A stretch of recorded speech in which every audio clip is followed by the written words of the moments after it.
नाज़िन हैदराबाद जे इलाइक़े भिटाई नगर में 35 वरहनि जे पुलिस एहलकार जो घर में गलो क़पियल लाश हथायो आहे। उन हवाले से अपडेट करे रहियो आहे मेरा टीवी जो रिपोर्टर सलीम मलाह। जी सलीम, छा तफ़सील आहिनि?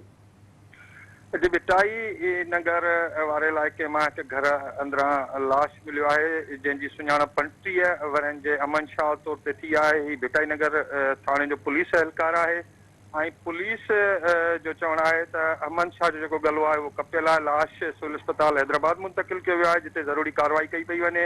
उन खां पोइ लाश वारसनि हवाले कयो वेंदो। भिटाई नगर थाणे जे एहलकारनि जो इहो चवणु आहे त अॼु सुबुह जो 7 वॻे ही जेको अमन शाह आहे पंहिंजी ड्यूटी ख़तमु करे इन खां पोइ पंहिंजे घर वियो हुयो ऐं इन खां कुझु देरि खां पोइ हुनजे घर भातियुनि जो फ़ोन आयो त अमन शाह जी तबियत सही न आहे, हुनखे सिविल अस्पताल मुंतकिल कयो पियो वञे। जॾहिं उते सिविल अस्पताल पहुतो त जेको आहे उहो अॻु में ई फोत थी चुको हुयो ऐं हींअर जेको लाश आहे उहो ज़रूरी कार्रवाई कई पई वञे। उन खां पोइ हुनजो लाश जेको आहे वारसनि हवाले कयो वेंदो। जी सलीम, जी मेहरबानी।